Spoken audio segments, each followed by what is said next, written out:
Incwadi kaSamuweli yokuqala, isahluko sesithathu iyafundeka. Ke kaloku umntwana uSamuweli wayelungiselela kuYehova phambi ko-Eli. Ilizwi likaYehova laliswelekile ngaloo mihla, kwakungekho mbono utyhilekileyo. Kwathi ngaloo mihla elele u-Eli endaweni yakhe, amehlo akhe eqala ukuba norhatyazo ukuba angabi nakubona. Singekacinywa isibane sikaThixo, uSamuweli elele ebhotweni likaYehova, apho ibikhona ityeya kaThixo. UYehova wambiza uSamuweli, wathi yena, "Ndilapha." Wabaleka ku-Eli wathi, "Ndilapha ngokuba undibizile." Wathi yena, "Andikubizanga, buya uye kulala." Waya kulala. Waqokela uYehova wambiza uSamuweli. Wavuka uSamuweli waya ku-Eli wathi, "Ndilapha ngokuba undibizile." Wathi yena, "Andikubizanga, nyana wam, buya uye kulala." Ke uSamuweli ebengekamazi uYehova libe lingekatyhileki kuye ilizwi likaYehova. Waqokela uYehova wambiza uSamuweli okwesithathu. Wavuka weza ku-Eli wathi kuye, "Ndilapha ngokuba undibizile." Waqonda u-Eli ukuba uYehova umbizile umntwana. Wathi u-Eli kuSamuweli, "Hamba uye kulala, kothi ukuba uthe wakubiza, uthi, 'Thetha Yehova ngokuba esiva umkhonzi wakho.'" Waya uSamuweli walala endaweni yakhe.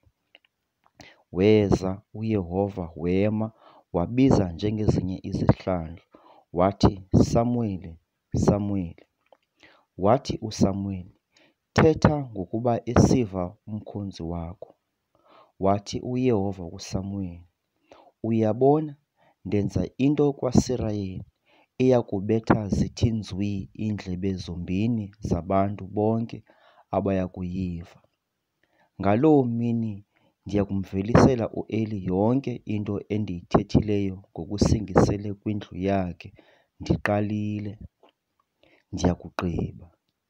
Ndimxelele ukuba ndiyayigweba indlu yakhe kude kuse ephakadeni ngenxa yobugwenxa abaziyo, ngokuba baziqalekisa oonyana bakhe akabangxolisa. Ngoko ndiyifungele indlu ka-Eli.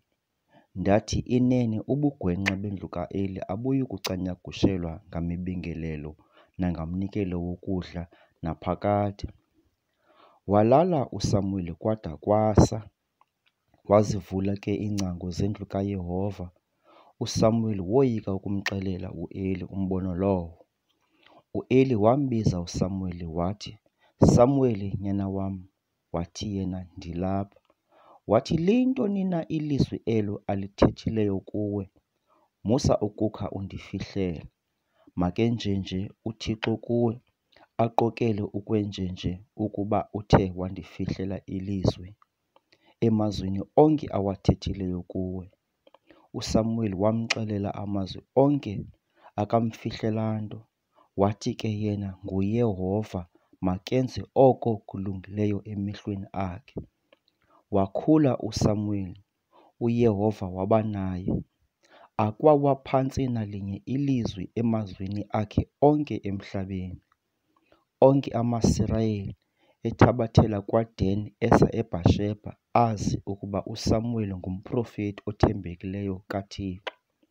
Waqokela uYehova wabonakala eShilo, ngokuba uYehova wazityhila kuSamuweli eShilo ngelizwi likaYehova.